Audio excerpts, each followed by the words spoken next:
That fresh morning. That fresh morning. Sur les 104.5 Urban FM, on parle de sport. Pépé, bonjour. Bonjour La Fraîche, bonjour Gina, bonjour Mosley. Comment ça s'est passé le week-end de sport?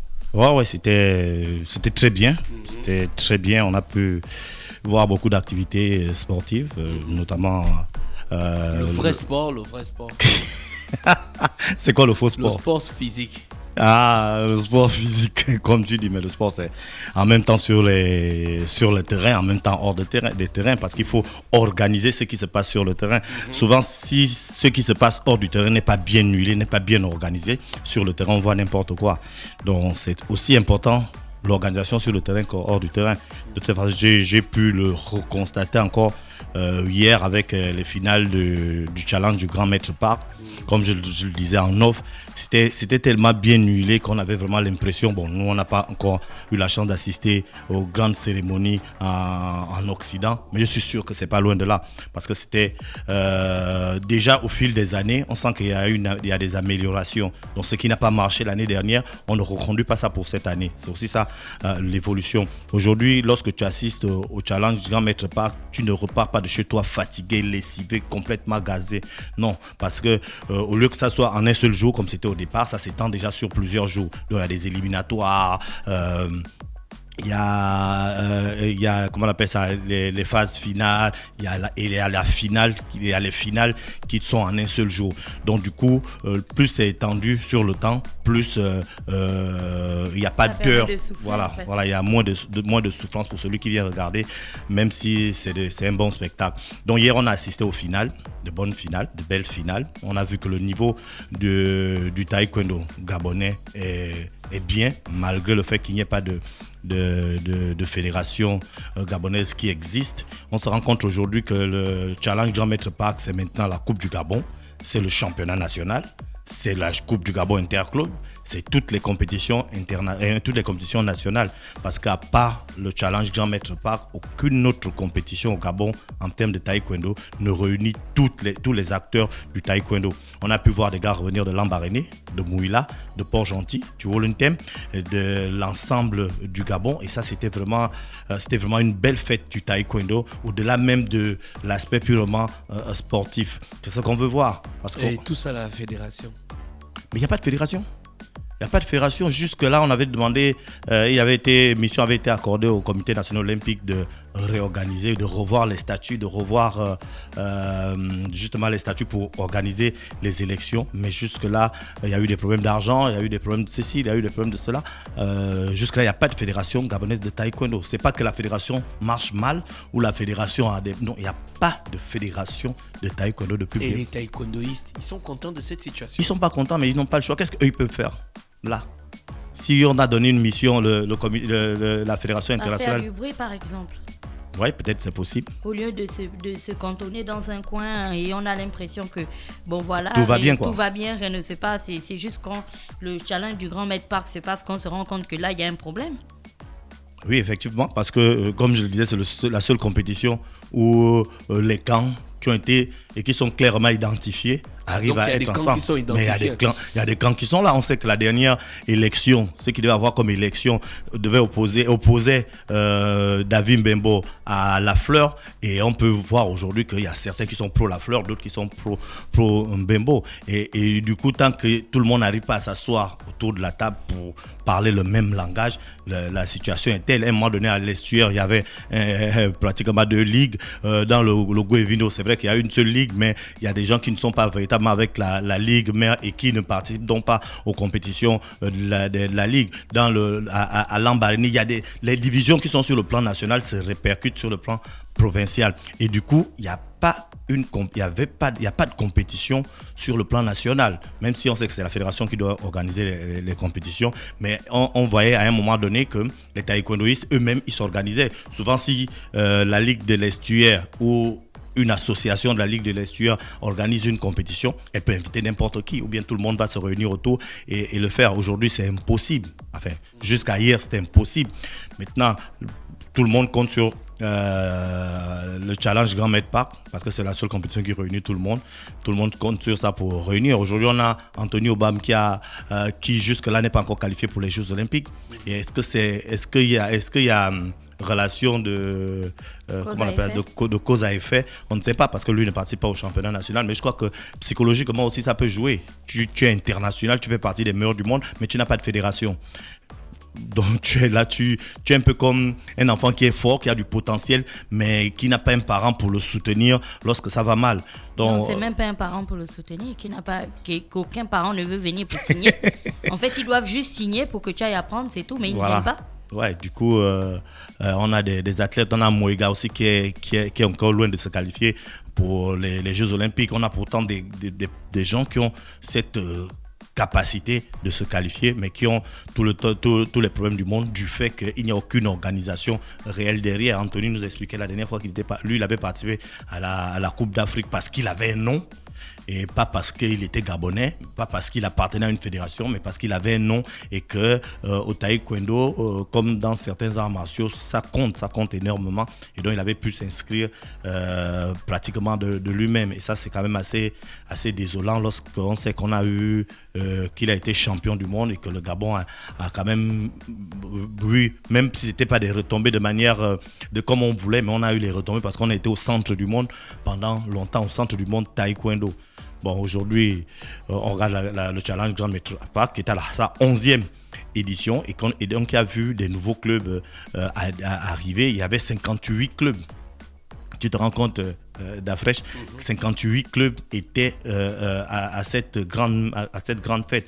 Ça voudrait dire qu'il y a le potentiel, il y a des organisations, il y a des clubs. Il y a un intérêt particulier voilà. Vis-à-vis du taekwondo au Gabon, sauf que c'est pas organisé du tout. Ou c'est organisé, mais tout le monde s'en fout. Sauf le Grand Med Park, bien sûr. Il est le seul qui ne s'en fiche pas. C'est parce qu'ils n'ont pas l'amour de l'art. Ils ont de l'ego au lieu de prôner l'amour de l'art. Un art. Je dis ça souvent ici tout le temps, que le taekwondo c'est l'art coréen par excellence. Le dynamisme et on appelle ça comment, le niveau que la Corée a atteint aujourd'hui. Dans le développement, c'est à cause de la discipline qui est inculquée au taekwondo. Ouais. Les valeurs que le taekwondo met en exergue. Tu vois les principes, les traditions, c'est toute une... on peut dire ça comment? C'est comme le bwiti chez eux. Malheureusement, ils n'arrivent pas à mettre ça. Comme le karaté pour les Japonais, comme le kung-fu pour les Chinois. Bon, les Japonais, ils ont vraiment... Il y a un truc qui est plus élevé, c'est l'aïkido. Oui. Comme le kung-fu pour les Chinois. C'est une philosophie de vie. Voilà, Mosley a trouvé l'expression. C'est une philosophie de vie. Mais ça voudrait peut-être dire tu ne peux pas être un pratiquant de taekwondo et puis être impoli. Mais tu sais, à la fin, on a discuté, lorsqu'on discutait avec le maître Lomo, qui est le président du comité d'organisation, il nous a fait comprendre qu'aujourd'hui, on se rend compte que beaucoup de clubs accentuent leur préparation sur les combats. Les combats. Donc dans les clubs, tu ne trouves même plus les enfants qui bossent sur les démonstrations, sur les pumse, sur même l'histoire même du taekwondo. On vient, on fait des combats. Donc je ne sais même plus s'il y a une différence entre le taekwondo qui est un art martial et un sport de combat pur comme la boxe ou le kickboxing. La boxe, c'est un sport noble. Voilà, d'ailleurs, le noble art. Le noble art. Voilà, donc je crois que le taekwondo a perdu beaucoup de ce qui faisait ses préceptes. Le taekwondo gabonais notamment. On n'enseigne pas trop, on n'enseigne plus aux jeunes ce que c'est cet art. Quelle est sa vision. Je suis sûr que si on demande à un gars, même un taekwondoïste des nouvelles générations, là, qui a une ceinture noire, à quelle année, comment le taekwondo a été créé, je suis sûr qu'il est incapable de le savoir. Lui, il vient, il pratique, il frappe sur les sacs, et puis à la fin, s'il gagne, il a la médaille, et puis c'est tout. Alors que derrière ça, il y a toute une dimension qu'on est en train d'ignorer. C'est peut-être de ce fait qu'il y a autant de camps que les gens n'arrivent pas à s'asseoir ensemble pour regarder la même dimension, la même direction. Bon, au-delà de la compétition, même, on a pu voir à la fin des compétitions des remises on va dire des lettres de recommandation. Et le niveau d'abord. Le niveau des taekwondoïstes. Oui, le niveau était... En combat et en pumse. En pumse, on a vu le prytanée militaire. Ils ont fui. Vraiment, nous, on était blasés. Et là, on revient à ce qu'on parle, la discipline. Parce que c'est vraiment dans les Poumsé qu'on voit la discipline. Parce qu'il faut la chorégraphie, il faut savoir que l'autre, il peut se tromper, on peut le reprendre à tel ou tel niveau. Et on a vu le Prytanée militaire avec des jeunes filles surmonter la compétition. C'était vraiment très beau à voir. Ceux de Lambaréné aussi m'ont impressionné. Ils n'ont pas beaucoup, comme à l'extérieur, ils n'ont pas beaucoup de compétition. Ils sont venus, ils ont marqué leur passage. Mais ceux qui ont gagné, notamment dans les Poumsé, c'était le Prytanée militaire. Maintenant, au niveau des combats, c'était la DGDI. On a vu également beaucoup de... Comment on appelle ça? Beaucoup de clubs. La DGDI, oui, la Direction Générale de la documentation et de l'immigration. Oui. Ils ont une compétition, ils ont des clubs de taekwondo. Ils ont un club, ils ont des policiers. La Je sais que ce sont des plupart forces Ils ont de un club. sécurité. La plupart des forces de sécurité et de là, défense, ont des groupes de sport. Ah, d'accord. Que ok. ce soit le foot, Ouais. le karaté, l'escrime, les machins. C'est surtout sur le... Comment on appelle ça? C'est surtout dans les sports de combat. On peut dire que c'est plus ou moins Voilà normal. aussi un visier où on pouvait puiser des talents dans tous les sports au Gabon. S'il y avait un championnat national de comment on appelle ça, Même au marathon. regroupant les forces de sécurité de Il y avait défense. ça, le président. Même au marathon, c'est eux qui gagnent. Le président, à l'époque, il était ministre de la Défense, avait fait une grosse campagne pour valoriser les pratiquants des arts martiaux dans les corps. Ouais. Et il y avait même le tournoi militaire de taekwondo. Il y en a Ça plus. aussi, ça existait. En tout cas, jusqu'à l'année dernière. Ah, le passé, c'est nous, hein. Vraiment.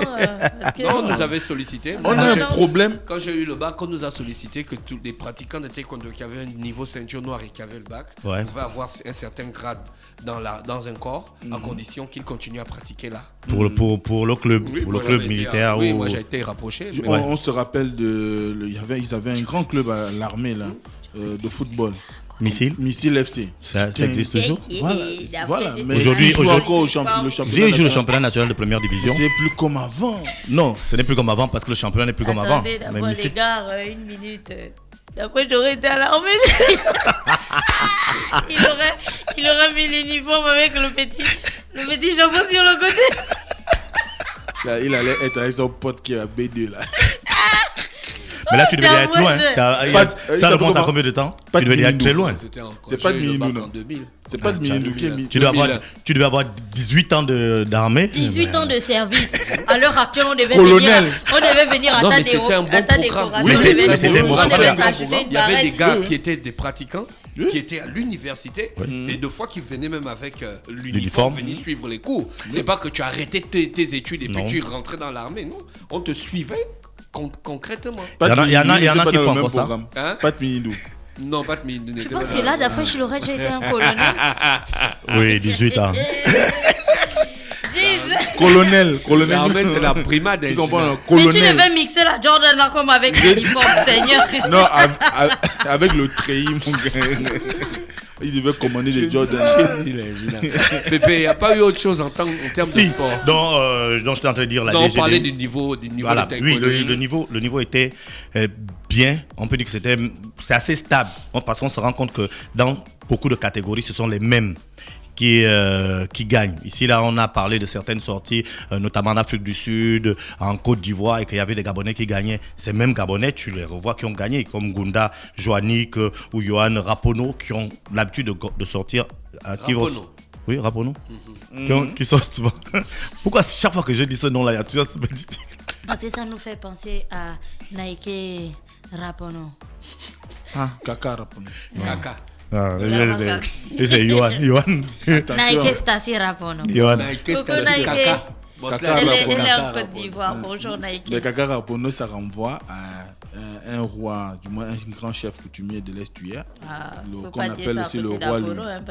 Ah, d'accord. Ah, ok. Le roi Louis, oui. C'était En général, son nom. mais en général, les miens, quand ils disent caca, c'est un signe de respect, non? Oui, Oui. oui. C'est un signe de respect. Ouais. C'est Caca que tu as Rapono. un niveau dans la famille, Ouais.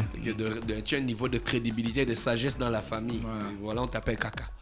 Voilà, donc DGDI, au niveau, et on a pu voir, il y avait plusieurs d'autres équipes de forces de police et de sécurité qui ont participé à cette compétition. On peut donc comprendre qu'il y avait 58 clubs et voilà, c'était assez organisé et tout le monde a déjà la vision de voir comment va se passer la 12e édition. Mais entre deux éditions, s'il faut entendre uniquement le challenge Grand Maître Park, aujourd'hui le Grand Maître Park a également une compétition des enfants.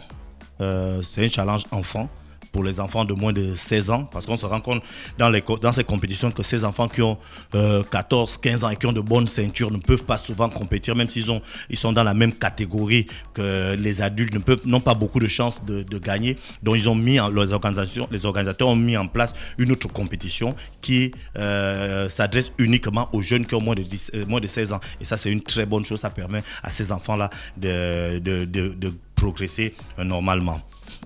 Bon, il y a eu également du basketball. Ça, c'est le basketball côté organisation, parce que c'est la Basketball Academy Club qui organisait donc un atelier de formation de levée de fonds. On a parlé la dernière voilà. fois. Donc ça s'est passé le vendredi et également les délégués des provinces où il y a le basketball sont arrivés. Il y a même eu la Nyanga où il n'y a pas de ligue de basketball, qui est les représentants de la Nyanga qui sont arrivés pour déjà voir, pour apprendre comment faire pour comment on appelle ça, pour lever des fonds. Pour lever des fonds, pour avoir des partenaires, pour avoir un certain sponsoring. Certains vont à l'aveuglette et puis d'autres ont l'expérience. Et il y a eu donc échange d'expérience parce qu'il y avait des représentants de certaines entreprises qui sont venus donner des rudiments donc à ces gars-là comment écrire une lettre, parce que souvent même rien que du fait du courrier, on rejette ta demande sans même venir t'entendre parce que tu l'aurais mal formulé, parce que